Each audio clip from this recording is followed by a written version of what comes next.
नमस्कार। एजेंडा के नए एपिसोड में आपका स्वागत है।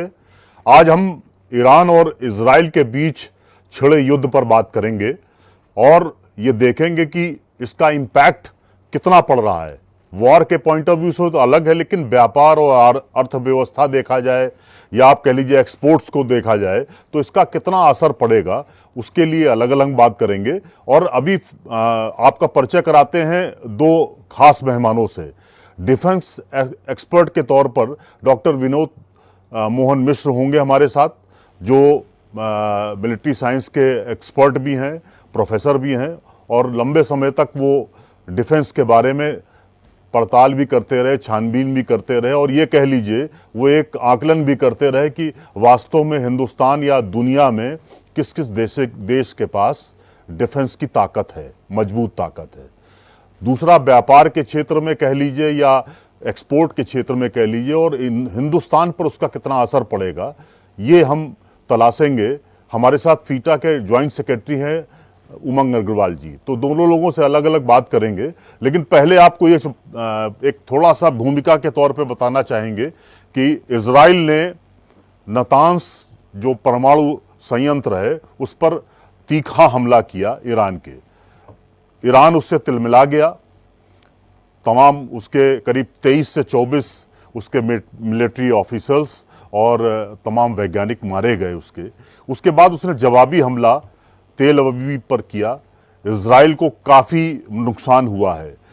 उनका डिफेंस सेक्टर या डिफेंस सिस्टम जो आप कह लीजिए, वो जितना मजबूत माना जा रहा था वो शायद उतना मजबूत निकला नहीं, क्योंकि रिहायशी इलाकों में बहुत सारे लोगों को मौत के घाट उतारा गया, तमाम लोग घायल हो गए। ये एक मुश्किल वहाँ पर आई है और इजराइल में जान की बहुत कीमत है।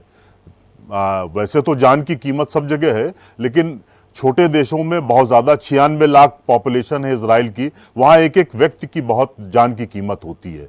ऐसे में ये पूरा युद्ध किस ओर जा रहा है, क्योंकि रूस और यूक्रेन का युद्ध मुझे लगता है 1000 दिनों से ज़्यादा का हो गया है। भारत और पाकिस्तान के बीच 4 दिन तक युद्ध चला तो दुनिया हिल गई। और इसकी अगर आप देखें ईरान और इजराइल की युद्ध पर दुनिया हिली तो है। गल्फ कंट्री बहुत प्रॉब्लम में है। गल्फ कंट्रीज को ये समझ में नहीं आ रहा है कि हम अमेरिका की गोद में बैठकर कुछ देखें या हम ईरान का साथ दें। तो ये एक मुश्किल सबब है और टर्की इस बीच में शांत हो गया है। अब टर्की किधर जाएगा ये देखने की बात है, लेकिन गल्फ इस समय जल रहा है। वो जो दृश्य है वहाँ का, वहाँ मुस्लिम राष्ट्र हैं, लेकिन मुस्लिम राष्ट्र ये नहीं तय कर पा रहे हैं कि हमें जाना किस ओर है। कतर में अमेरिका का पूरा बेस बैठा हुआ है, वो ये सोच नहीं पा रहा है कि हमें क्या करना क्या है। अमेरिका धमकी दे रहा है, ट्रंप लगातार ईरान को धमकी दे रहे हैं कि वो तो डील करें, एक परमाणु की समझौते की डील करें, अन्यथा उनको भारी नुकसान होगा। अगर उन्होंने अमेरिका पे हमला किया तो वो भी बहुत नुकसान होगा। तो हम अभी पहले डॉक्टर साहब से जानना चाह रहे हैं कि ये युद्ध डॉक्टर साहब किस ओर जा रहा है। आपको लगता है कि तृतीय विश्व युद्ध की क्या ये पटकथा की शुरुआत हो गई है या अभी इसमें विलंब है? डॉक्टर साहब जी देखिए, सबसे पहले द्वितीय विश्व युद्ध के बाद जी जो स्थिति बनी उसमें फिलिस्तीन को ब्रिटेन ने जीत लिया था जी। और चूंकि जर्मनी जो है यहूदियों पर बहुत बड़े पैमाने पर अत्याचार करना शुरू किया था और जितने भी यहूदी वहां पे जर्मन में थे करीब करीब सभी का नरसंहार कर दिया था, हिटलर के द्वारा कर दिया गया था और गैस चैम्बर में भी उन लोगों को मारा गया था जी। ब्रिटेन इस चीज को लेकर के बहुत चिंतित था। उसके बाद उन्होंने जब फिलिस्तीन को जीता तो उसके लिए अलग भूमि देने की कवायद शुरू हुई थी और ब्रिटेन ने इजराइल को फिलिस्तीन का वो हिस्सा दिया और यहूदियों को वहां पर बसाया जी। जो इजराइल नाम से एक देश बना जिसको 1948 में ब्रिटेन के द्वारा ही उसको मान्यता भी दिया गया था। जी जी जी जी। उसके बाद जो है 56 के बाद अरब और इजरायलियों में संघर्ष प्रारंभ हो गया। तो अरब अरब कंट्री के जो देश थे, मिस्र, जॉर्डन, जी। यमन, तो जितने भी मतलब मिडिल ईस्ट के जो कंट्री थे, वो इजराइल को देखना नहीं चाहते थे। लेकिन इजराइल जो है, चूंकि ये यहूदी लोग बहुत ही मतलब अपने को वहां पहले तो जर्मन के अत्याचार से अपने को सेव किया, जी। उसके बाद जो उन्होंने काफी प्रोग्रेस किया, और आज प्रोग्रेस करके वो इतनी छोटा देश है और इतनी आबादी भी उनकी नहीं है, उसके बावजूद भी तकनीकी के मामले में उन्होंने विशेषज्ञता हासिल की, और आज विश्व के बड़े देश, यहाँ तक कि सुपर पावर भी जी। इजराइल की तरफ अपनी नजर गड़ाए हुए हैं कि इजराइल की तरफ से हमको कुछ न्यूक्लियर टेक्नोलॉजी या जो भी एयर डिफेंस सिस्टम है वो हमारे तरफ हस्तांतरण हो। तो अब इजराइल जो कि प्रतिदिन जो है कुछ न कुछ नया डेवलपमेंट करता है, जी। और मिडिल ईस्ट के सभी देशों के साथ वो चुनौती पेश कर रहा है। अभी हाल ही में आपने देखा होगा कि हमास ने इजराइल पर बहुत बड़ा हमला किया था, जी। जी। जिसको इजराइल ने बहुत ही ठीक ढंग से उसको काउंटर किया, और बहुत बड़े पैमाने पर हमास को करीब करीब लगभग समाप्ति की ओर ढकेल दिया। जी। चूंकि और ये हमास, और खासतौर से जो मिडिल ईस्ट में जो इस्लामिक कंट्रीज हैं, उनका एक ही मोटो है कि वो क्योंकि सामने के युद्ध नहीं लड़ना चाहते हैं, वो प्रॉक्सी वार के माध्यम से ही काउंटर करना चाहते हैं। लेकिन कभी कभी ऐसा प्रतीत होता है कि ईरान भी युद्ध में कूद पड़ेगा, या इस तरह की कई कंट्री हैं जो युद्ध में कूद पड़ेंगे। लेकिन फिलहाल वो अभी भी वो प्रॉक्सी वार, वो जो उनके जो आतंकवादियों का जो गुट है, संगठन है, जैसे यमन में हूती है, हिजबुल्ला है और ये हमास है, इन लोगों के माध्यम से ही वो इजराइल को अभी भी मतलब डोमिनेट करने की कोशिश कर रहे हैं, लेकिन कामयाब नहीं हो पा रहे हैं। ठीक बात। डॉक्टर साहब, आपकी बात हो गई। अब मैं उमंग जी के पास जाना चाहूंगा। उमंग जी, आपको क्या लगता है कि ईरान और इजराइल के वॉर के बाद पहली मुसीबत क्रूड ऑयल पे होने जा रही है, या कह लीजिए दाम का उछाल जो शुरू हो गया है, क्या वो हफ्ते भर बाद तगड़ा उछाल होने जा रहा है क्या? और सोना तो 1 लाख पारी कर गया है। उमंग जी, आपका ओपनिंग रिमार्क्स। जी, सबसे पहले तो धन्यवाद जी। आपने हमें मौका दिया अपने चैनल पे आने का और अपनी बात कहने का। जी, और माय जितने प्लेजर। भी लोग श्रोता आपके चैनल को देख रहे हैं, सबको नमस्कार। मिश्रा साहब जो मिलिट्री के एक्सपर्ट है, उनको नमस्कार। मैं अपनी ओपनिंग स्टेटमेंट में ये कहना चाहूंगा जी कि युद्ध किसी भी व्यापार के लिए या किसी भी देश के लिए अच्छा नहीं होता है। युद्ध केवल और केवल उसके लिए अच्छा होता है जो हथियार बनाता है, हथियार बेचता है और हथियार का कारोबार करता है। तो सबको मालूम है कि ये युद्ध किसके लिए अच्छा है और किसके लिए खराब। जहां तक भारत देश की बात कर रहे हैं, हम लोग भारत में रह रहे हैं तो हम भारत देश की बात करते हैं। युद्ध किसी भी कीमत पे कहीं पे भी हो रहा हो, हमारे देश के लिए कतई अच्छा नहीं है, क्योंकि आज ग्लोबल मार्केट है। हम लोग या तो कोई सामान कहीं दे रहे हैं या कहीं से ले रहे हैं।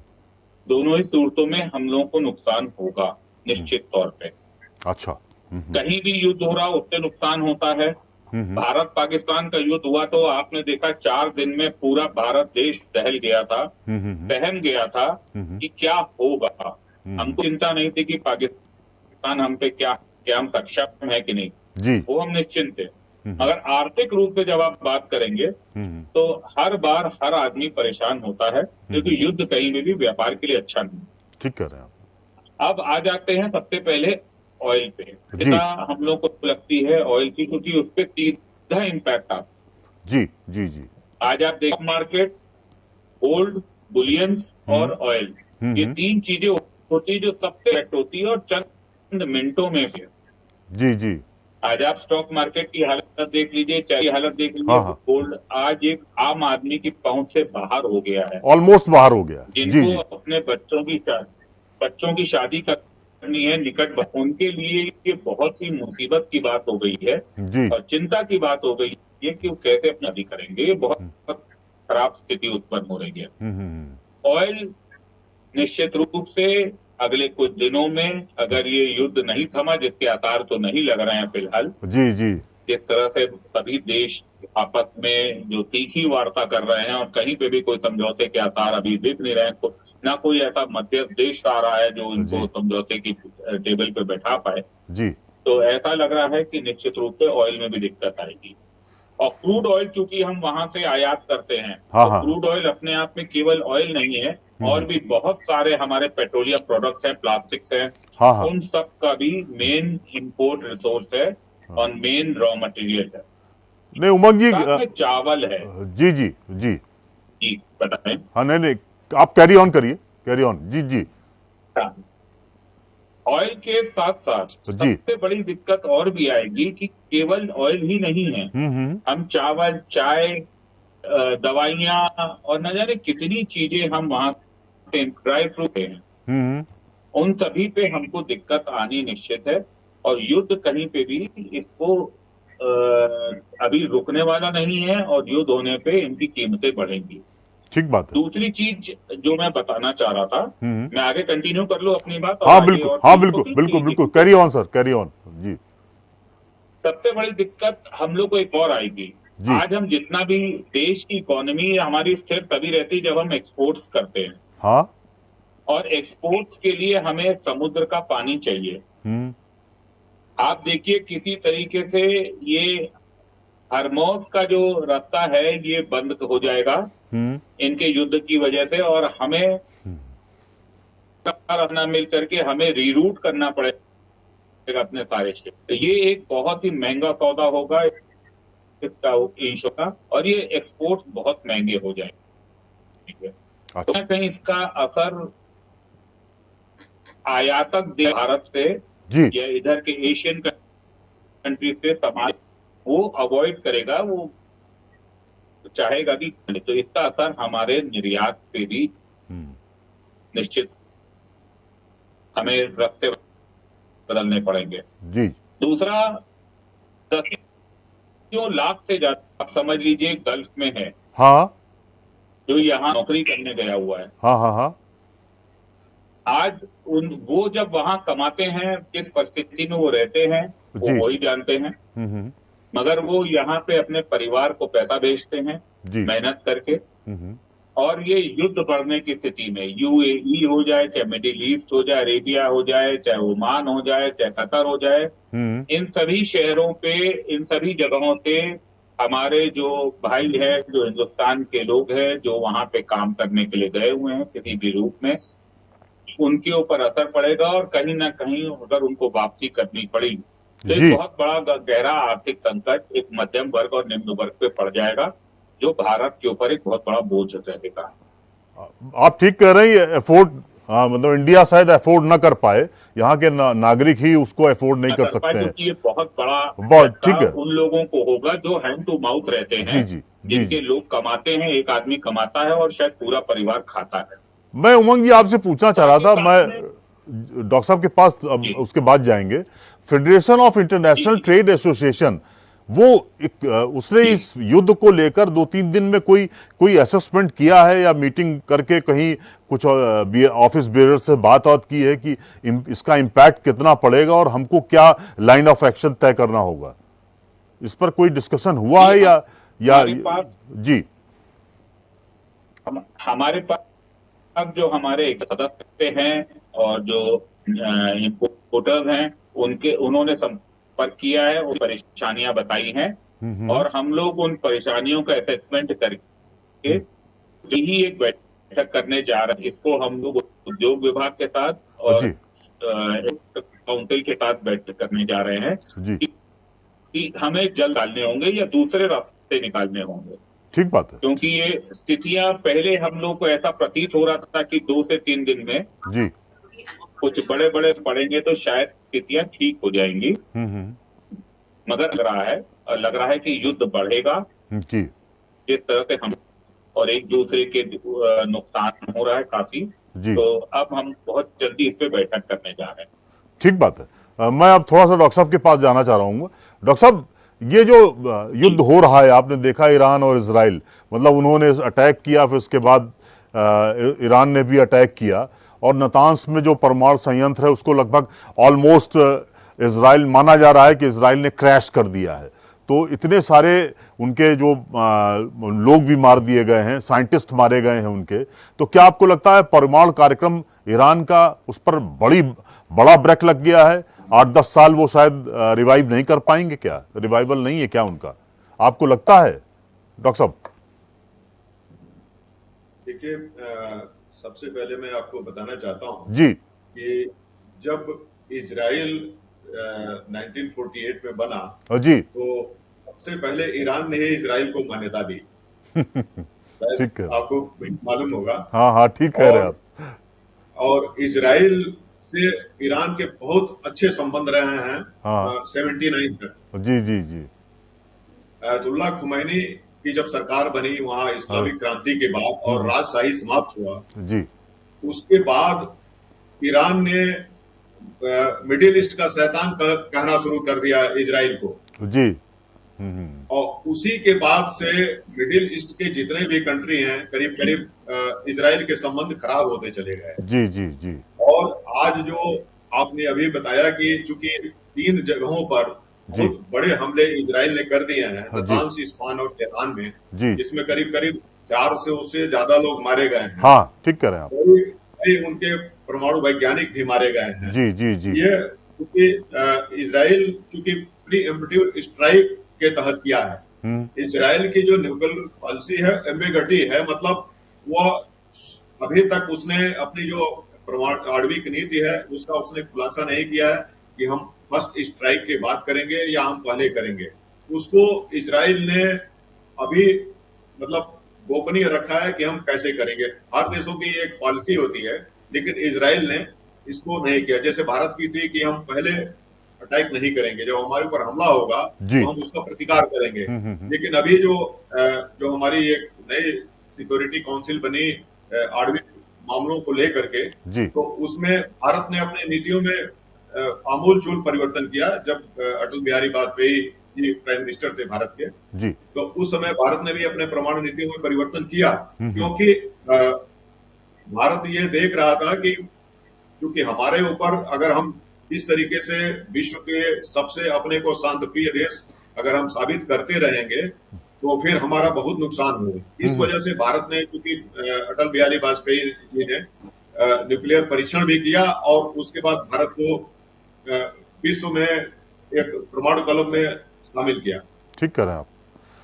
हाँ, उसी तरीके से अब देखिए ईरान ने भी उसके जवाब में जी अटैक किया और ऑपरेशन ट्रू प्रॉमिस थर्ड के नाम से इस ऑपरेशन को जाना गया। और इसने तेल अवीव, हैफा और पेटाह और तिकवा, ये इजराइल के क्षेत्र हैं जिस पर उन्होंने बहुत मतलब ये ड्रोन से और उससे मिसाइल से, अपने बैलिस्टिक मिसाइल के माध्यम से जी हमला किया। तो यह मुझे ऐसा लगता है कि यह युद्ध जो शुरू हो गया है यह चलता रहेगा। हाँ, इसमें कभी तेजी आएगी, कभी नरमी आएगी, क्योंकि अभी तक मैं ये देख रहा हूं कि कूटनीतिक चैनल से जी अभी इस पर किसी तरह की कोई वार्ता प्रारंभ नहीं की गई है। डॉक्टर साहब, अब तक शुरू होना चाहिए था। जी जी और दूसरी चीज है कि जो बड़ी शक्तियां हैं जो हथियारों के व्यापार में शामिल रहती हैं, जिनका एकमात्र उद्देश्य है कि अगर युद्ध होगा तो हम अपने वेपन्स बेचेंगे। जी और बड़ी शक्तियों का मैंने नाम लिया है तो आप खूब अच्छी तरह से समझते होंगे कि वो कौन कौन सी शक्तियां हैं। ठीक है। तो उनके द्वारा अप्रत्यक्ष रूप से जो इजराइल को सपोर्ट किया जा रहा है, और इजराइल भी चूंकि ये मानने वाला नहीं है, चूंकि इजराइल तो वैसे भी मतलब उस मिडिल ईस्ट में एक इकलौता देश है, यहूदी देश है, और वो कहीं न कहीं वो बहुत पीड़ित भी है। इसलिए वो सबसे ज्यादा अपनी रक्षा पर अपना बजट तैयार करता है और उस पर वो खर्च करता है। तो मुझे ये लगता है कि यह जो युद्ध है यह अभी और लंबा चलेगा, क्योंकि जो अभी मैंने बताया कि कूटनीतिक चैनलों से कोई इस पर अभी प्रयास शुरू नहीं हुए हैं। डॉक्टर साहब, एक चीज आपको लगता है युद्ध में कहीं कहीं जो इजराइल ने हमास, उसके बाद हूती, फिर हिजबुल्ला, इन सब पर जो अटैक किया, जिनको ये ईरान शेल्टर दे रहा था बैकडोर से, क्या आपको लगता है कि वो ताना बाना इजराइल पहले से बुन रहा था कि एक एक को हम खत्म करेंगे, इसके बाद लास्ट में हम ईरान पे आएंगे? तो क्या ये उसी की परिणति है क्या? उसी की हुआ क्या कि जब हमास पर अटैक किया था इजराइल ने, जी जी जी और उसके बाद से क्योंकि हिजबुल्लाह उसमें कूद पड़ा उस जी, ठीक करें आप। इजराइल के खिलाफ, जी। और वो भी जो है अपना एक तमाम तरह के ड्रोन हमले और जो भी उनके पास वेपन्स थे, रॉकेट से हमले किए। जी जी जी तो इजराइल जो है पूरी तरीके से अलर्ट मोड में था, और वो ईरान को कई बार चेतावनी दे चुका था जी कि अगर आप जो है, चूंकि हिजबुल्लाह का ज्यादा क्षेत्र जो है लेबनान में और ईरान में था। ठीक बात है। तो हालांकि इजराइल ने काफी उसी समय काफी हिजबुल्लाह और हुती विद्रोहियों जो यमन में थे उनके ऊपर हमला किया, बहुत बड़े पैमाने पर हमला किया जी और उनके मनोबल को ध्वस्त कर दिया था। जी जी लेकिन इजराइल कहीं न कहीं, चूंकि वो मिडिल ईस्ट में है, इकलौता देश है, जी, तो अपनी तैयारियां वो सबसे लड़ने की करता रहता है। ठीक करें आप, ठीक करें। इसलिए वो सफल भी है, क्योंकि अपनी प्लानिंग अगर नहीं करता तो वो सफल नहीं हो पाता। हम्म।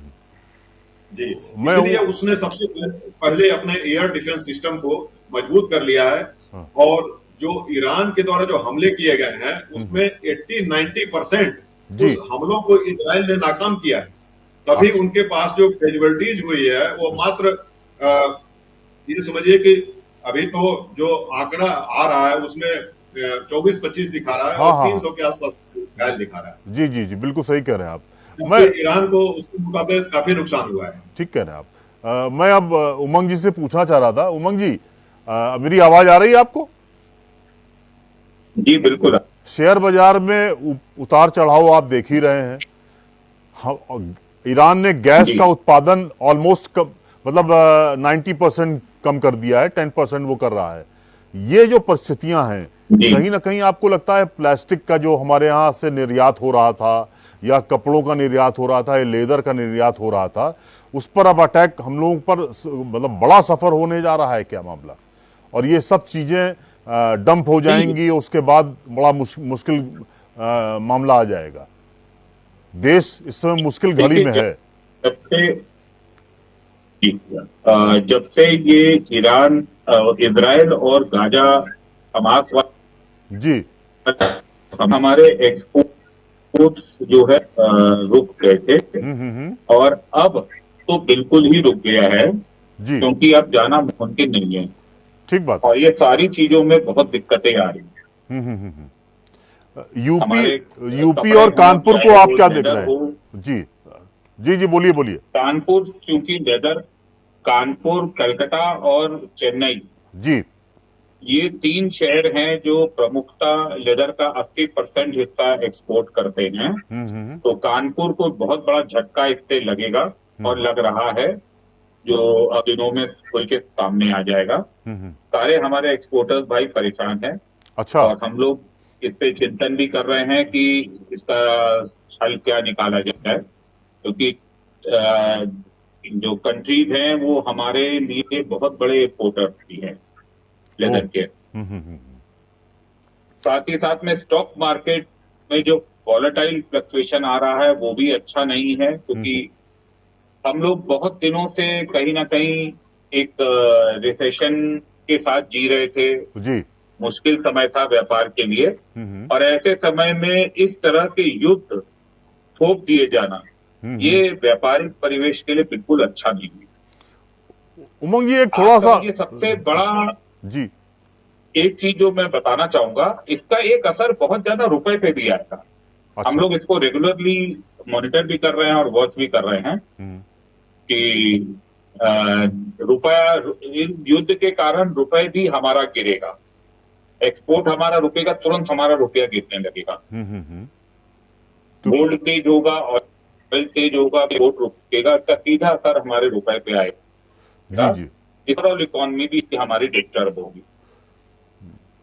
अच्छा, क्या जो मैं मेंशन करना चाह रहा हूं, जिससे जी, जी बोलिए बोलिए बोलिए बोलिए।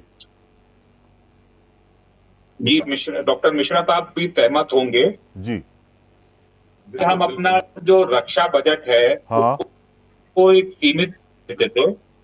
अब इस युद्ध के बाद जहां इजराइल का नाम आता है वहां भारत देश का नाम जाता है। मैं मिलिट्री एक्सपर्ट, डिफेंस एक्सपर्ट नहीं हूं, हाँ, मगर थोड़ा बहुत जो जानकार हूं उसको इकोनॉमिक से जो हम जोड़ के देख रहे हैं, जी तो हमें निसंदेह अपनी सुरक्षा के लिए, अपनी रक्षा के लिए निगरानी तेज करनी पड़ेगी। उसके लिए भारत देश को अपना रक्षा बजट हमें लगता है इमीडिएटली बढ़ाना पड़ेगा। जी। तो बढ़ेगा कैसे? वो कहीं ना कहीं कटौती करेंगे। तो ये व्यापारिक क्षेत्र हैं और जो इंफ्रास्ट्रक्चर हैं, जो हमारे यहाँ काम होने थे, कहीं ना कहीं जो व्यापार बढ़ाने के लिए सरकार उन्हीं में से कटौती करेगी, क्योंकि हिंद महासागर की हमें करनी पड़ेगी, क्योंकि वरना वहां पे सीधा इम्पैक्ट आता है, ठीक बात। जैसा मुझे लगता है। तो कहीं ना कहीं इसका असर भी हमारी इकोनॉमी में पड़ेगा, क्योंकि हमें रक्षा के ऊपर ज्यादा पैसे खर्च करने पड़ेंगे। ये मेरा एक सबमिशन था जो शायद मिश्रा साहब बेहतर बता पाएंगे। नहीं, उमंग जी, एक थोड़ा आपसे सवाल जो मौजूद सवाल है। एक्चुअली में आप अगर आप तमाम सालों का असेसमेंट करें तो हर घर में सोने की डिमांड बहुत है। अब शादी का जब कार्यक्रम होता है तो उसमें तो सोने चांदी का तो खरीद और फरोख्त होती ही है। हम ये जानना चाह रहे थे कि जब से दुबई को सोने का एक हब बना दिया गया है और वहां से जो प्राइस का निर्धारण किया जा रहा है, क्या उसका इम्पैक्ट इस युद्ध के कारण और ज्यादा आ गया है? इसीलिए क्या 1 लाख पार कर गया सोना? हो सकता है ये भी कारण रहा हो जी, कि दुबई अब मेन सेंटर बन गया है जी, और वहीं से प्राइस रेगुलेट होने लगे हैं। जी जी जी, ये भी कारण एक बहुत बड़ा कारण हो सकता है। हाँ हाँ, पर कई जगहों से मॉनिटर होता है जी, और बहुत ज्यादा उतार चढ़ाव हो रहा है। तो क्या अभी तो मुश्किल होगा, क्या उमंग जी अभी कारण हो सकता है। क्या उमंग जी अभी आप सोने में और तेजी देख रहे हैं? क्या 1.25 लाख रुपए हो जाएगा निश्चित रूप पर से तोला? अच्छा, अब 1.25 लाख होगा कि 1 जी, वही बता पाएंगे जो लोग इसको करवा रहे हैं। हाँ, मगर हाँ, निश्चित रूप से सोना रुकेगा नहीं, ये बिल्कुल ऊपर ही जाना है इसको। जी जी, बिल्कुल बिल्कुल। मैं अब डॉक्टर मिश्रा जी के पास जाना चाह रहा था। डॉक्टर साहब, आपको लगता है कि ईरान ताकतवर है या इजराइल ताकतवर है? अगर टेक्निकली देखा जाए तो इजराइल के पास बहुत सारे वेपन्स हैं, बहुत सारी चीजें उनके पास, मोसाद उनके साथ है, जो खुफिया एजेंसी है, वो ज्यादा सटीक हमले करवाती है। तो क्या आप देख रहे हैं ईरान इसमें प्रॉब्लम में आएगा या इजराइल प्रॉब्लम में आएगी? आपको क्या लगता है? कंपैरेटिव स्टडी करेंगे तो आपको कौन आगे जाता हुआ दिख रहा है? देखिए, उमंग सर हंस रहे थे, उनके हंसने का एकमात्र कारण था जी कि ईरान जो है, चूंकि आर्थिक रूप से अपने को बहुत मजबूत किया हुआ है, खासतौर से कच्चे तेल के क्षेत्र में जी, और क्योंकि आगे बढ़ करके और 2 कदम आगे बढ़ के 4 कदम पीछे और जाता है, इसका एकमात्र कारण है कि अपने बिजनेस का सेटअप को वो कमजोर नहीं करना चाहता है। तो इस कारण से वो जो भी बिजनेस करने वाले देश हैं जी, वो हमेशा जो है इस चीज का ध्यान रखते हैं कि कहीं ऐसा ना हो कि हमारे इकोनॉमी पर बहुत इतना बड़ा इम्पैक्ट पड़ जाए कि हम पूरी तरीके से खत्म हो जाएं। तो इसलिए जो है निश्चित रूप से ईरान भी इसके लिए प्रयास कर रहा होगा कि कूटनीतिक चैनल के माध्यम से कि कहीं न कहीं जो युद्ध की प्रक्रिया में हम लोग कूद पड़े हैं, इसको रोका जाए, खासतौर से। और जहां तक इजराइल का प्रश्न है, तो इजराइल जो है, चूंकि उसके पास जो है ऑयल जैसा कोई बिजनेस नहीं है, हाँ, लेकिन वो वेपन्स का और एयर डिफेंस सिस्टम के मामले में बहुत तकनीकी दक्षता प्राप्त कर चुका है। तो इस कारण से वो अपने जो डिफेंस मटेरियल्स है, वेपन्स है जी, और न्यूक्लियर टेक्नोलॉजी है, इसको सप्लाई करके इजराइल जो है अपने को काफी मजबूत बना लिया है। तो अगर दोनों देशों में अगर युद्ध होता है तो मुझे लगता है कि चूंकि जिसके पास शस्त्र मजबूत होंगे वही जीतेगा, ये तो एक आम समझ की बात है। तो निश्चित रूप से इजराइल भारी पड़ेगा और दूसरी चीज है कि इजराइल को सपोर्ट करने वाले जैसे अमेरिका वगैरह जैसे बड़े देश हैं, ये उनको सपोर्ट कर रहे हैं, जिसकी वजह से इजराइल जो है ईरान पर भी भारी पड़ेगा। ठीक बात है डॉक्टर साहब। एक थोड़ा सा जनता का सवाल है, और थोड़ा सा अगर युद्ध को अगर एसेस करने वाले लोग हैं तो वो भी इस बात को समझ रहे होंगे कि इजराइल ने जिस तरह से ईरान पर हमला किया है उसका पिन पॉइंट इतना सटीक था कि वहीं पर उसके मिसाइल्स गिरे हैं। ऑलमोस्ट यही टेक्नोलॉजी भारत ने भी पाकिस्तान के खिलाफ अपनाई थी। तो दोनों में कहीं सिमिलरिटी देख रहे हैं क्या आपको? व्यू पॉइंट मतलब जो पॉइंट्स हमने टारगेट किए, वो जो टेक्नोलॉजी है, उसमें कहीं आप दोनों में सिमिलरिटी देख रहे हैं क्या?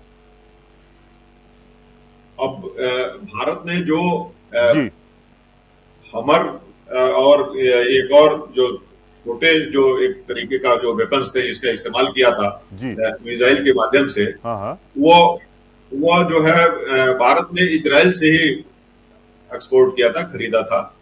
और खास तौर से आपका एयर डिफेंस सिस्टम रसिया और इजराइल से भारत बड़े पैमाने पर लेता है। और चूंकि भारत को ये दोनों कंट्री अपना लेटेस्ट रिसर्च करके जो एडवांस तकनीक के जो वेपन्स बनाए हैं या एयर डिफेंस सिस्टम के जो वो भारत को दे रहे हैं, पहले नहीं दे रहे थे, लेकिन अब भारत को दे रहे हैं। तो इसलिए जो है, और चूंकि अब लेजर गाइडेड मिसाइल है, कुछ ऐसे हैं कि अब जीपीएस सिस्टम के माध्यम से जहां चाहे वहां पर अटैक करके और वहां नुकसान पहुंचा सकते हैं। ठीक कह रहे हैं आप, ठीक कह रहे हैं। मैं उमंग जी आपके पास जाना चाह रहा था।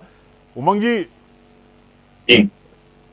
यूरोप में मंदी है, अमेरिका ऑलमोस्ट मंदी के रास्ते पर पहुंच चुका है। क्या रिसेशन पीरियड की सुगबुगाहट आप हिंदुस्तान या एशिया में भी देख रहे हैं क्या? आपको क्या लगता है, फीटा का क्या आकलन है?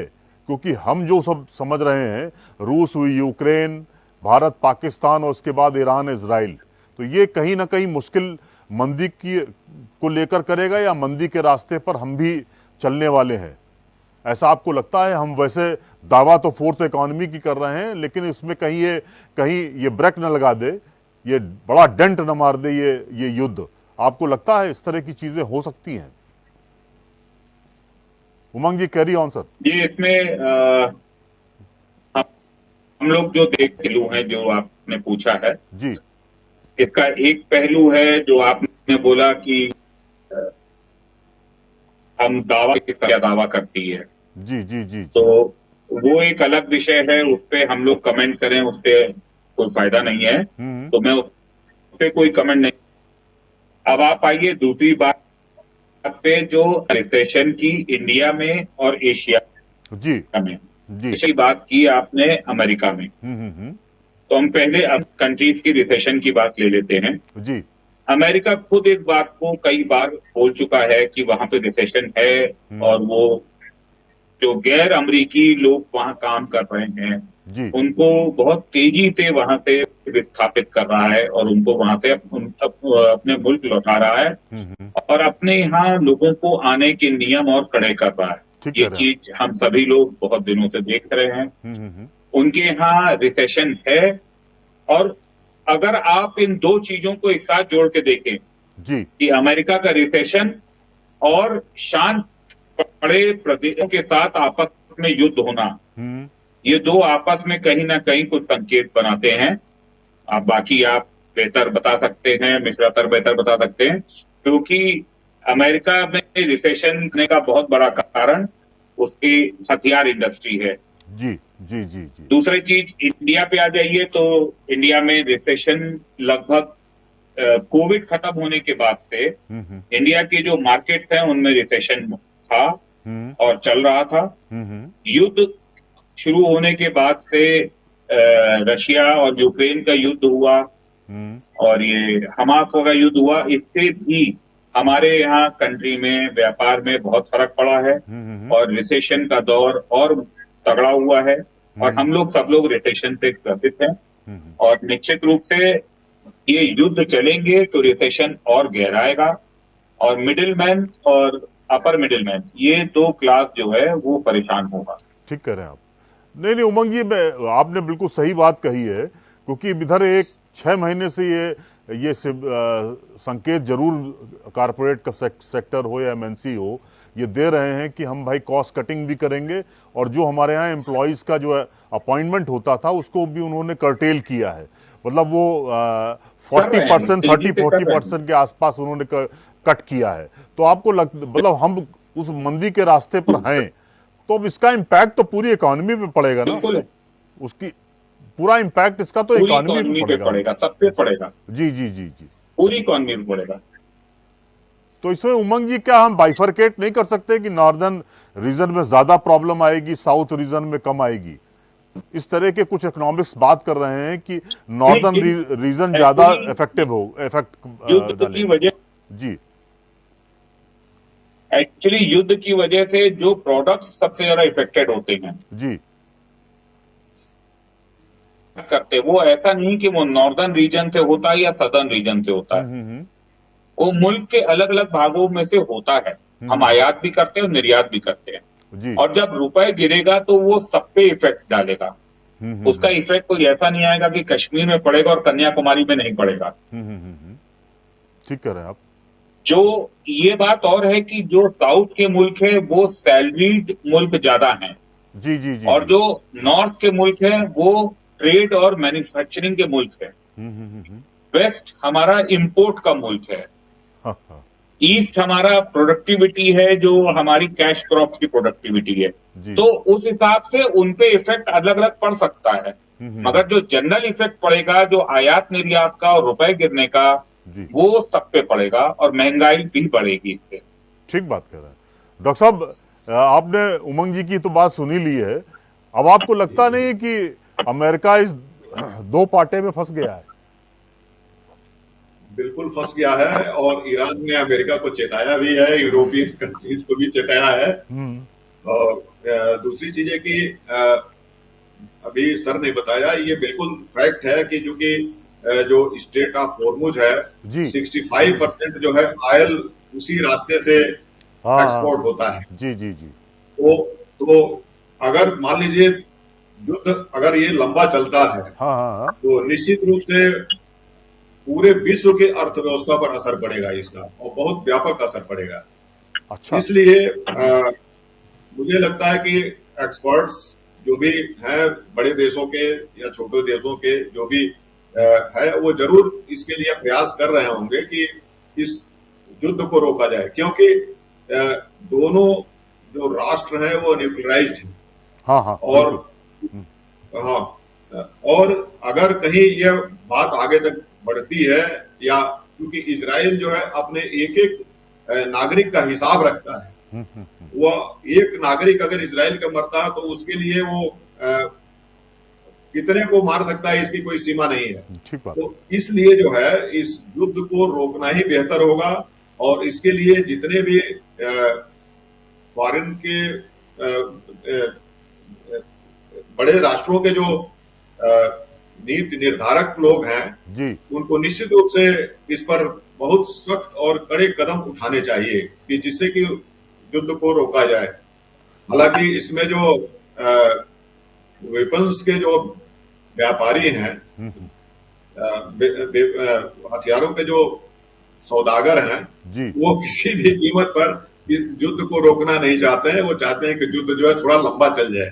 ठीक कह रहे हैं आप डॉक्टर साहब। एक चीज ये है कि इजराइल ने क्या टेक्नोलॉजी अपनी बदली है, या कुछ टैक्टिक्स उन्होंने बदल दी है कि पहले तो वो कुछ डिफेंस सेक्टर्स में उन्होंने हमले किए, अब वो 2 दिन से रक्षा मंत्रालय उसके बाद विदेश मंत्रालय को क्रैश कर रहे हैं। तो ये जो मंत्रालय ईरान के उन्होंने तोड़े हैं, या कह लीजिए बिल्कुल नेस्तनाबूद कर दिए हैं, ये इसके पीछे की मंशा क्या है? क्या साइकोलॉजी है इसकी इजराइल की कि वो हमको ऐसे लोगों को टारगेट कर रहा है, ऐसे पिन पॉइंट्स को टारगेट कर रहा है? यहाँ आप क्या देख रहे हैं? कुछ ऊपर से इंडिकेशन मिल रहे हैं कि आपको ये करना है, या कुछ और है इसके पीछे? नहीं, ये तो किसी भी राष्ट्र के लिए स्वतः स्फूर्त है जी कि वह वहाँ के सप्लाई चेन या लॉजिस्टिक सिस्टम को पहले ध्वस्त कराए। हाँ, उसने सबसे पहले उनके न्यूक्लियर ठिकानों पर इस एक रणनीति के तहत ये सारी स्ट्रेटेजिकल प्लानिंग की जाती है जी और जी एक रणनीति के तहत उसने जो उनके न्यूक्लियर जो इस्टेब्लिशमेंट्स हैं हाँ उनके हाँ ऊपर जो है अटैक किया। हम्म, इसलिए किया कि सबसे पहले उनको डोमिनेट किया जाए जी और फिर वो अपना उससे वो उनका मनोबल टूटे, इस ठीक है कारण से हमला किया है। जी और बाकी जो इजराइल का जो मैंने बताया था वही कि एयर डिफेंस सिस्टम और प्लस उनका ये प्लानिंग होती है कि हम सप्लाई चेन को रोकें और उनके लॉजिस्टिक सिस्टम को ध्वस्त करें, जी उनके जो एयर बेसेज वगैरह हैं उनको ध्वस्त करें। और इसी प्लानिंग के तहत जो है इजराइल ने शुरू किया है अपना ये अभियान। ठीक कह रहे हैं उमंग जी। एज ए फीटा ज्वाइंट सेक्रेटरी, आपको लगता है कि जो जी उत्तर प्रदेश में सराफा की जो पूरी चेन है उसको इस समय वो हिल गई है, बहुत डिस्टर्ब है वो? नहीं, केवल उसकी नहीं है। जी ये आप वेस्ट से जो चेन आती है हमारी पूरी, ये हाँ पूरी की पूरी हिली हुई है। हम्म, और सभी लोग सराफा कारोबारी भी परेशान है इससे। अच्छा जब अनिश्चितता के दौर पे जब तेजी से मार्केट लगती है हम्म, तो उनके पास भी जो सेल्स है वो कम हो जाती है, बढ़ती नहीं है। अच्छा हर आदमी को बिक्री बढ़ानी है। व्यापार का मतलब बिक्री बढ़ाने से जी जी है, जी जी आने से नहीं है। हम्म। तो जब इस तरह से रेट रूप से बढ़ते हैं और किसी भय तो ग्राहक भी कम है। हाँ हाँ वो तो ऑलरेडी आज है। आप ही अगर लेना चाहेंगे तो आप रुक जाएंगे, हम्म अपनी परचेज कैपेसिटी को कम कर लेंगे कि हमको अगर 100 रुपए का लेना है तो हम 85 का ले लें अभी, अगर मजबूरी भी है तो। या भी रुक जाए। जो पूरी लाइन थी, जी सराफे की लाइन है, कमोडिटी की लाइन है, हाँ जी वो सब की सब लाइन जो है डरी है, सहमी है और अनिश्चितता में है। उमंग जी क्योंकि इतना जी उनकी भी लागत बढ़ जाती ठीक कह रहे हैं आप। उमंग है। जी अगर अगर उमंग जी उनको एक तोले ये का है तो चाहे वो एक तोला 70 हो, चाहे 1,10,000 का हो, हाँ उनको 10 ही रुपया मिलना है हाँ तो उनकी भी लागत बढ़ जाती है बहुत। वो उनके लिए भी गलत है।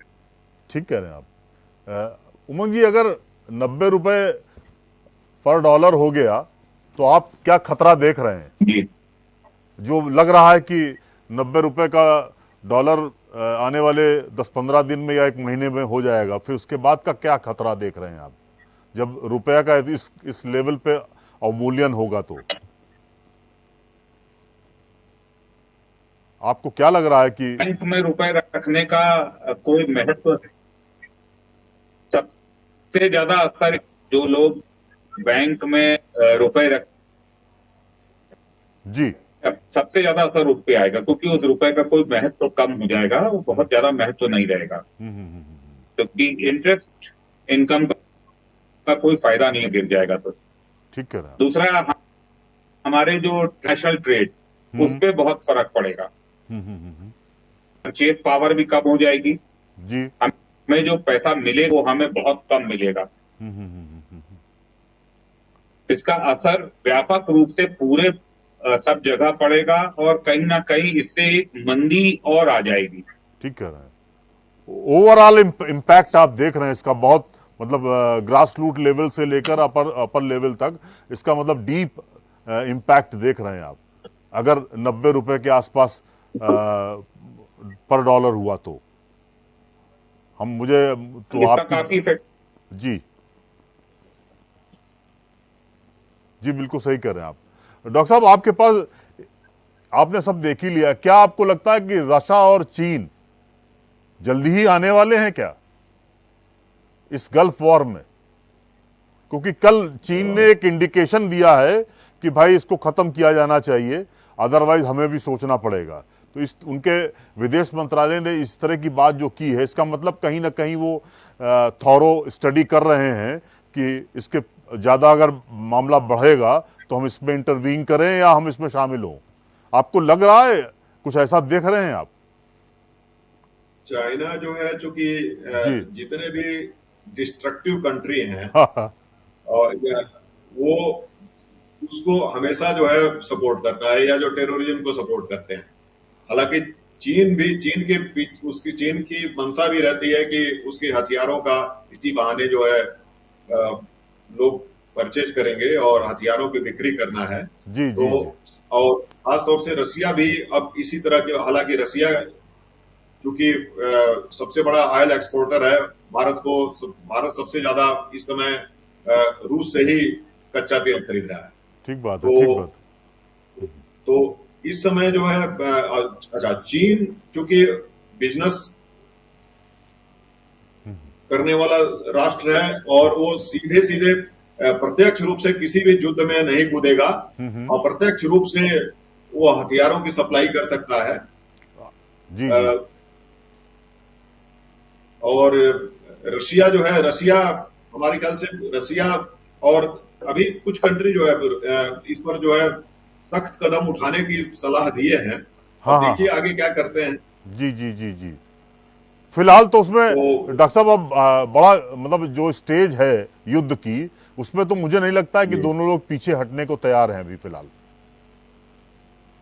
अब कूटनीतिक चैनल से पहल होगी तभी कुछ इसमें संभव हो सकता है, लेकिन मतलब ये बहुत आश्चर्यजनक बात है कि भारत और पाकिस्तान के बीच में अगर युद्ध की शुरुआत हुई तो मतलब बहुत जल्दी उस पर ट्रंप साहब का भी स्टेटमेंट आ गया, बहुत सारे लोगों का स्टेटमेंट आ गया। जी। लेकिन चूंकि इसमें जो बड़े व्यापक पैमाने पर अटैक हुए हैं, लेकिन इसमें किसी तरह का कोई कूटनीतिक चैनल से कोई बात सामने उभर कर अभी तक नहीं आ रही है। नहीं आ रही है। ट्रंप के बारे में तो एक आम राय बन गई है कि वो बड़बोलेपन के शिकार हैं। मतलब अब हिंदुस्तान पाकिस्तान में उन्होंने किया या नहीं किया, अब उसको पॉलिटिकल लाभ देने के लिए दूसरी चीजें की जा रही हैं। अब ईरान और इजराइल के भी मामले में वो। राजीव जी, यहाँ मैं आपको रोकना चाह रहा हूँ। जी।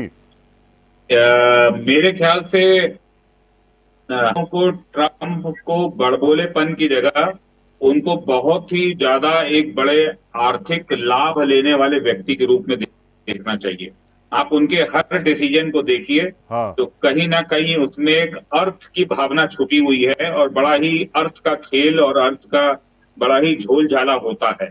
और खुद भी तो कैपिटलिस्ट है वो। आप चाहे उनका कोई भी कदम। जी। खुद भी तो कैपिटलिस्ट है, इंडस्ट्रियलिस्ट है वो।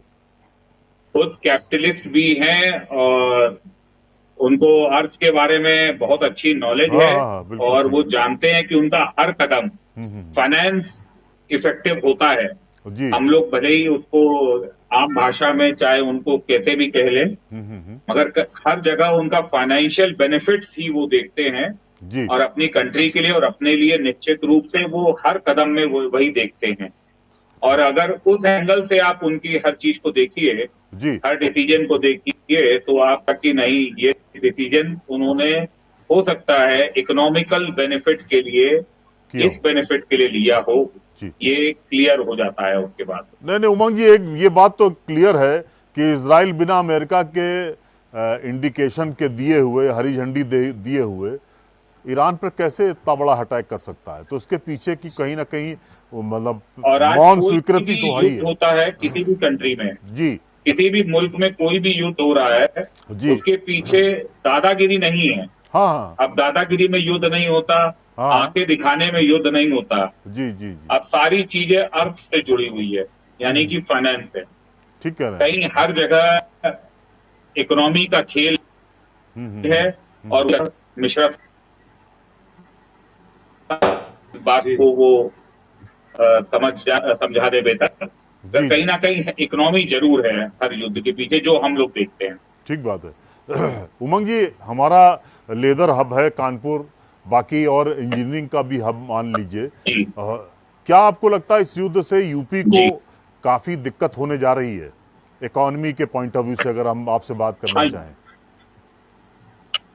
क्योंकि इंजीनियरिंग और लेदर यूपी का एक बहुत बड़ा जी सेक्टर है, बहुत बड़ा सेक्टर है जी।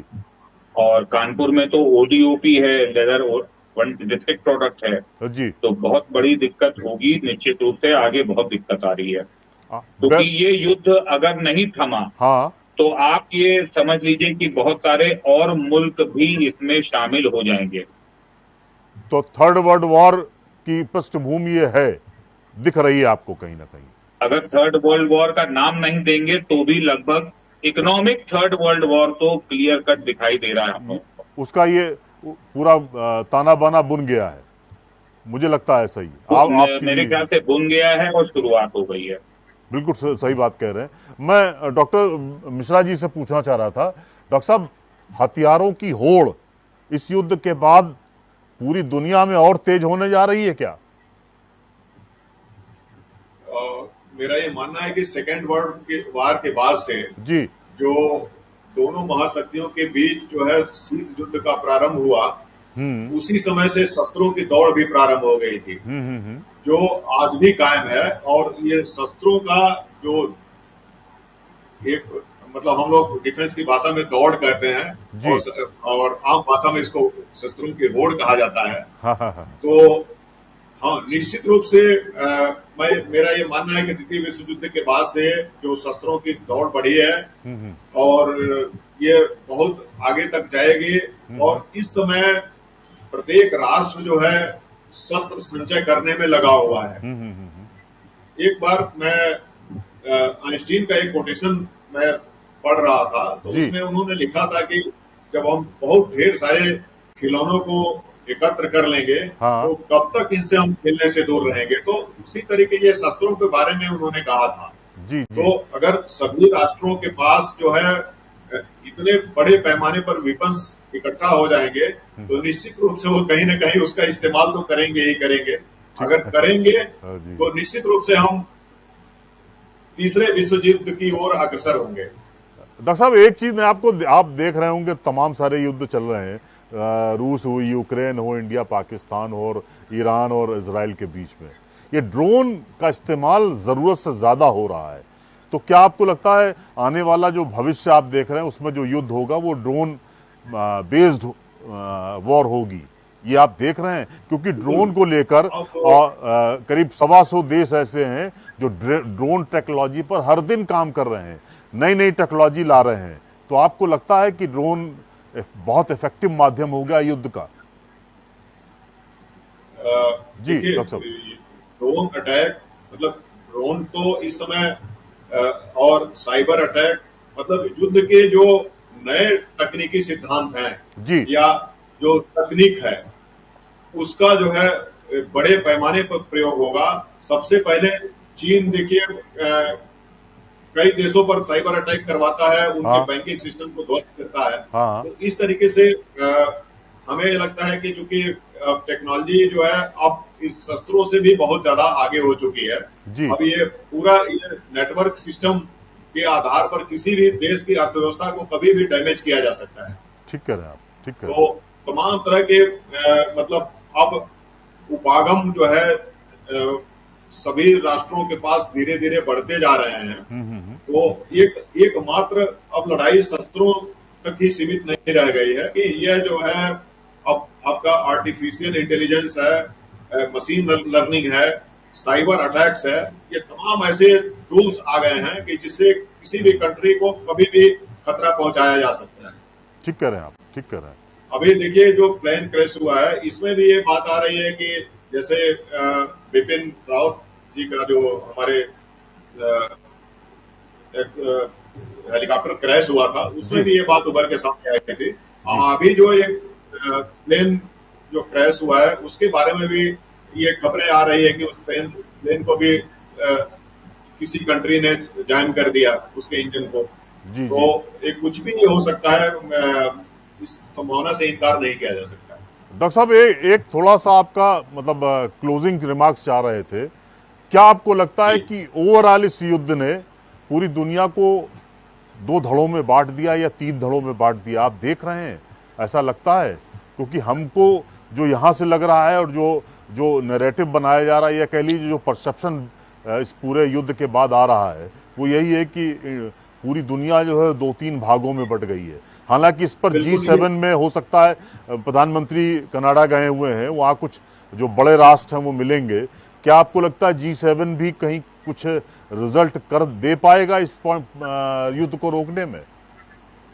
ये अब देखिए G7 के बारे में तो मैं कुछ नहीं कह सकता, वो एक प्लेटफॉर्म है और उसमें जो है बहुत ही जीनियस लोग ठीक कह रहे हैं लेते हैं और निश्चित रूप से वो कुछ न कुछ ऐसा करेंगे कि जिससे जो है विश्व में शांति व्यवस्था कायम रहे। लेकिन जहां तक प्रश्न है जी। कि मल्टीपोलर वर्ल्ड का, हाँ तो ये कॉन्सेप्ट क्योंकि सेकेंड वर्ल्ड वॉर के बाद से चूंकि दो शक्तियां उभर के सामने आई थी, जी। तो बहुत लंबे समय तक चूंकि बाइपोलर वर्ल्ड रहा, और जब रसिया का डिसइंटीग्रेशन हो गया, जी। जब 18 राज्यों में विभक्त हो गया, उसके बाद ही ये मल्टीपोलर वर्ल्ड का कॉन्सेप्ट आया है।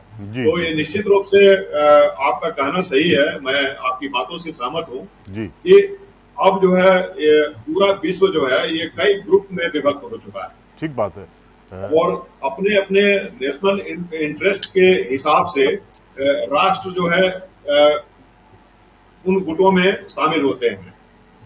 जी जी जी। और जैसे अब आज एक छोटा सा भी अगर कोई अदना सा भी राष्ट्र है, हाँ वो भी बड़े राष्ट्र को आंखें तरेलता है। उसके पीछे कारण यह है कि शक्ति संतुलन की जो पॉलिटिक्स होती है, ठीक है। वो क्या करता है कि कई कंट्री को मिल करके और अपने को शक्तिशाली बनाने का प्रयास करता है। तो ये कारण है कि आज जो है चूंकि मल्टीपोलर वर्ल्ड है, जी, और इस व्यवस्था में राष्ट्र अपने नेशनल इंटरेस्ट के हिसाब से एक दूसरे से जुड़ रहे हैं। नहीं, आपने मूल जो प्रश्न था सभी का, उस पर एक पटाक्षेप कर दिया है। डॉक्टर साहब, एक फाइनल कमेंट आपसे और जानना चाह रहे थे। भारत को इस पूरे परिप्रेक्ष्य में आप कहाँ देख रहे हैं? क्या भारत को चीज़ों को बदलना पड़ेगा या अपनी विदेश नीति में बदलाव करने की अब जरूरत आ गई है? भारत इसमें वेट एंड वॉच की स्थिति में रहेगा। जी। भारत के ईरान से भी संबंध बहुत अच्छे हैं, जी, और जी। भारत के इजराइल से भी बहुत संबंध बहुत अच्छे हैं। जी जी जी हालांकि भारत ने जी ईरान से अब किसी तरह का कोई क्रूड ऑयल या किसी तरह का व्यापार नहीं कर रहा है। जी। अमेरिका ने जब से सैंक्शन लगा दिया था ईरान पे, जी। और तब से भारत जो है ईरान से किसी भी तरह का क्रूड का व्यापार नहीं कर रहा है। ठीक बात। तो लेकिन फिर भी ईरान से भारत के संबंध अच्छे हैं, और इजराइल से तो अच्छे हैं ही। जी और भारत जो है संतुलन बना के ही अपनी कोई भी रणनीति बनाएगा इसमें। जी।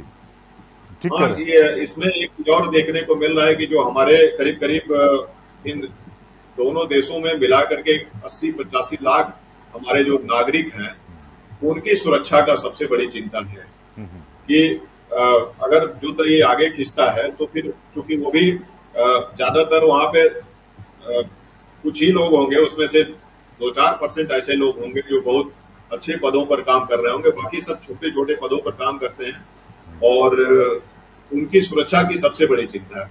ठीक बात है भारत को।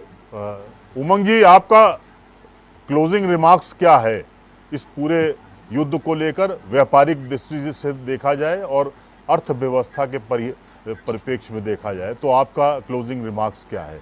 और व्यापारी या एक्सपोर्टर किस लाइन ऑफ एक्शन को चुने जिससे वो सेफ हो जाएं और देश को मंदी की दिशा की ओर न ले जा पाए? उमंग जी। इसमें मेरे को ये लगता है जी कि जो हथियार विक्रेता मुल्क है वो कहीं ना कहीं सफल हो रहे हैं। हाँ हाँ। इतनी लग रही है पूरे विश्व में, जैसे कोरोना आया था जी तो वो एक देश से दूसरे देश से तीसरे देश करके जी। लगभग 180 देशों तक फैल गया था। हाँ हाँ हाँ। तो ये हम लोग पिछले कुछ समय से जो देख रहे हैं, जी। जो छोटा मोटा युद्ध किसी दो मुल्कों में हुआ हो गया वहीं पे, जैसे एक पटाखा चलता है छोटा सा, बस खत्म हो जाता है। जी मगर अब ये देख रहे हैं कि जो युद्ध शुरू होता है वो खत्म नहीं हो रहा है। जी जी जी। पता नहीं कहाँ से कितने हथियार किसके पास और कितने आदमी आ रहे हैं जो हथियार चलते जा रहे हैं, मुल्कों में लड़ाई होती जा रही है। ठीक बात है। आप तो रूस और इतने दिनों से चल रहा है कि खत्म नहीं हो रहा, तो क्यों नहीं हो रहा, ये भी एक शोध का विषय है और आश्चर्य का विषय है। ठीक बात। और उसी तरह से बाकी सब जगह पैलेस्तीन देख लीजिए, इराक देख लीजिए, ईरान देख लीजिए, इजराइल देख लीजिए, सब जगह युद्ध चल रहा है। तो ये जो एक बीमारी की तरह फैल रहा है, ये एक चिंता का विषय है, हम लोग के लिए है। क्योंकि भारत एक व्यापारिक शांतिप्रिय देश होने के कारण अलावा जी। व्यापारिक देश है। ठीक बात। वो इंपोर्ट भी करता है, एक्सपोर्ट भी करता है जी। और सभी मुल्कों से अपने संबंध अच्छा रखना चाहता है। ठीक बात। यहाँ तक कि पाकिस्तान हमारा प्रत्यक्ष दुश्मन रहा है हाँ, जी। पिछले कितने वर्षों से, उसके बावजूद भी भारत ने रेलगाड़ी, बसें चलाई, बहुत सारी चीजें चलाई कि किसी तरह से चीजें नॉर्मल हो, ठीक। व्यापार के लिए रास्ते बनाने की कोई, मगर वो सफल नहीं हो पाए, वो अलग बात है। मगर भारत का रिश्ता सभी मुल्कों से ऐसा रहता है कि वहां से व्यापार और आपस में संबंध अच्छे रहें, व्यापार हो और टूरिज्म भी बढ़ता है। तो एक टूरिज्म भी खत्म होता है इससे। जी जी, एक लाइन का आपसे जवाब चाह रहे हैं। गृहिणियों को, देश की जी। गृहिणियों को क्या मैसेज देना चाहते हैं आप कि वो धीरज रखें, अभी सोने की चांदी की खरीद मत करें? क्या ये आपका संदेश है? जी अभी जी हम लोग को ऐसा लगता है कि ऊपर जाकर के ये फिर वापस आना चाहिए सोना, जैसी हम लोग के पास इंफॉर्मेशन है। तो जल्दबाजी में अगर बहुत ही ज्यादा आवश्यकता ना हो जी। तो अभी ये सोना खरीदने से परहेज करें। उसकी बल्क स्टॉकिंग करने की कोशिश ना करें कि आप सोचें कि कहीं खत्म हो जाएगा सोना, कहीं खत्म भी नहीं होगा जी। और आता रहेगा इसी तरीके से। और जो बढ़ा है, अप्रत्याशित बढ़ा है, नीचे जरूर बिल्कुल जाएगा भी। आप दोनों मेहमानों का बहुत बहुत धन्यवाद। हमने ईरान और इजराइल युद्ध पर आप लोगों से बहुत लंबी चर्चा की। आप लोगों ने अपना अपना व्यू पॉइंट रखा और बहुत अच्छा भी लगा। दर्शकों के परिप्रेक्ष्य में देखा जाए तो बहुत सारी जानकारियां भी डॉक्टर साहब ने भी, मिश्रा जी ने भी दी और उमंग जी आपने भी दी है, और गृहिणियों को एक संदेश भी दिया कि धैर्य रखिए, अभी बहुत सोना लेने की चाहत मत में थोड़ा ब्रेक लगाइए, वक्त बदलेगा और ये सोने के दाम नीचे आएंगे। तो आपका बहुत बहुत धन्यवाद। फिर हम नए विषय पर आपसे बात करेंगे। Thank you sir, thank you. आपने देखा doctor Vinod Mohan Mishra, defence expert, और उमंग अग्रवाल, ये एक फीटा के ज्वाइंट सेक्रेटरी थे। उन्होंने साफ लहजों में कह दिया ये युद्ध रुकने वाला नहीं है। भारत पाकिस्तान के बीच में जरूर ब्रेक लगा, लेकिन रूस यूक्रेन में अभी नहीं लगा। इसी तरह ईरान और इजराइल के बीच में भी वो युद्ध आगे भी जारी रहने की आशंका देख रहे हैं, और ये तृतीय विश्व युद्ध की कहीं ना कहीं वो पृष्ठभूमि भी इसको बनते हुए देख रहे हैं। तो ऐसे में बहुत धैर्य रखने की ज़रूरत है। महंगाई बढ़ेगी, मंदी का दौर आ सकता है, ये हमारे एक्सपर्ट्स ने आशंका जताई है। इसलिए खरीदारी भी कम करें। जिन घरों में शादियां हैं वहां पर बहुत सोच समझकर चीज़ों को देखें। अभी सोने की खरीद, चांदी की खरीद मत करें। बच्चों की जब शादी जाड़े में हो तब उस समय देखें, अभी रुकने की ज़रूरत है। हो सकता है कि चांदी और सोने के दाम नीचे आएंगे। तो ये मैसेज है। और रही बात युद्ध की, तो युद्ध, ड्रोन का युद्ध अब शुरू हो गया है, ड्रोन टेक्नोलॉजी पर युद्ध शुरू हो गया है, नए नए प्रयोग शुरू किए जा रहे हैं। लेकिन खुफिया बेस्ड जो हमले हो रहे हैं वो सटीक हैं। ये भी एक डॉक्टर साहब ने, डॉक्टर विनोद मिश्रा जी ने एक बात कही, और ये भी कहा कि हथियारों की होड़ या हथियारों के सौदागर इस युद्ध को लगातार जारी रखने के पक्षधर हैं। वो इसीलिए बैकडोर से इसको सपोर्ट भी कर रहे हैं। आपका बहुत बहुत धन्यवाद। नए विषय पर हम फिर एजेंडे में हासिल होंगे। नमस्कार।